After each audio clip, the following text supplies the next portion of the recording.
Dvig bokov, ena izmed pogostih vaj.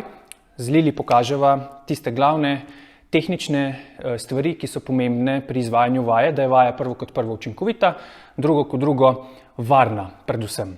Torej prva stvar, stopala so postavljena v celoti na tla, torej če Lili zdaj izvede kakšno ponovitev ali dve, so stopala ves čas na tleh.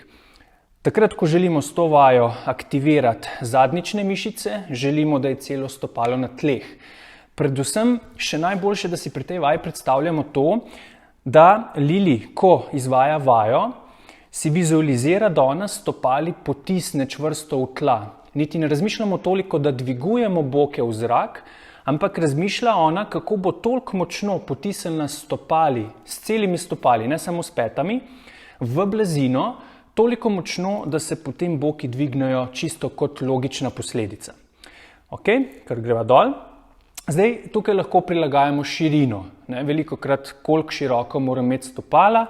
V bistvu je zdaj odvisno od tega, kaj želimo, ali pa čisto kaj nam enostavno bolj odgovarja.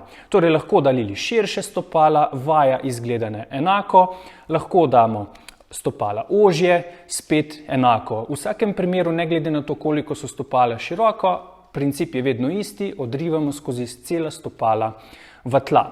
Potem druga zelo pomembna tehnična komponenta je položaj medenice. Torej, Lili bo zdaj poskušala izvesti na način, ki ga ne želimo najprej. Torej, ona bo potisnila boke v zrak in se bo pretirano usločila tukaj v ledvenem delu hrbta. Ona celo to malo težje zna, ker zna sem še prav delati, kar spusti še enkrat dol. Greva še enkrat, kar konkretno se usloči. Velikokrat, če naredimo par takih ponovitev, čutimo potem napetost v ledvenem delu hrbta. Ok, greva nazaj dol. Poanta te vaje je aktivacija zadnjičnih mišic. Če se mi sločimo v hrbtu, obremenjujemo hrbet, niti ne zadnjičnih mišic in smo neučinkoviti ali pa celo lahko povzročamo težavo. Torej, že po začetku lahko malo pretiravamo in medenico obrnemo rahlo nazaj, kot da bi na nek način nek navidezni rep skril med noge. To je ena opcija. Pa recimo poskusimo in naredimo na tak način, da ohranjamo ta položaj medenice. Okay, spustimo dol. Zdaj, to je en način. Drugi način, pomembno je tudi, kaj se dogaja s trebušno steno. Ni dobro, da je povsem mehko, ker ko je trup optimalno aktiviran, potem tudi optimalno sodeluje z mišicami nog, posledično tudi zadnjice. En trik pokažem, eno od tehnik stabilizacije trupa, ki pri tej vaji pride prav. In sicer tukaj jaz postavim kot coach recimo prste na spodnji del reber, kjer se rebra končajo in si Lili predstavlja, kako rebra skupaj z izdihom potisne v smeri navzdol proti nogam, kar potisneva, in posledično se zgodi, da se mišična gmota tukaj le malo zatrdi. To vzdržuje, potisneva stopali v tla, boki se potem dvignejo, na poti navzgor potem lahko še zavestno malo aktiviramo zadnjične mišice. Pa spustimo.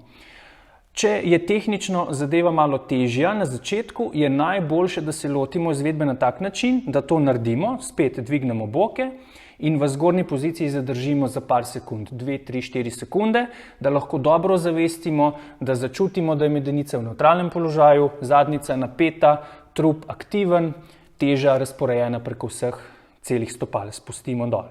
Tako, naredimo še 2, 3 ponovitve. Najlažje je to pospremiti takrat, ko dvignemo boke skupaj z izdihom, ker takrat, ko izdihnemo, prisiljen izdih skozi ustnice, takrat se avtomatsko podzavestno dodatno aktivira trebušna stena in nam pomaga pri dobri tehnični izvedbi. Kot vidite, še za konec, ko če zdaj Lili zadrži v tem položaju, je ravna linija ramena, boki, kolena. Takrat vemo, to je v bistvu maksimum, kamor želimo dvigniti. Ne želimo dvigniti višje boke, to v bistvu ni bilo na račun zadnjice pa nog, ampak samo še hrbet. Tega ne želimo, torej spustimo. Boljše, da iščemo občutek, ko boke dvigujemo na ta način, da bolj kot se trudimo, bolj imamo občutek, da nas tukaj kar nekaj ustavi, zablokira in po občutku čutimo, da so boki relativno nizko, kljub temu, da se jih trudimo potisniti čim višje. To je običajno dober znak, da se vaja izvaja učinkovito, predvsem pa varno. Še ena stvar, kolena, tukaj se mogoče zdaj ne vidi dobro, ker greva dolili. Ona bi lahko, če bi imela stopala malo širše, torej greva to opcijo, ko so stopala širše. Tukaj se velikokrat zgodi, da ko se boki dvignejo, da kolena uidejo navznoter. Tega definitivno ne želimo. Vedno želimo sami sebe kontrolirati, da so kolena v liniji stopal. Torej širše kot so stopala, širše so tudi kolena. In takrat, ko dvignemo, predvsem skrbimo, da nam kolena ne uidejo skupaj.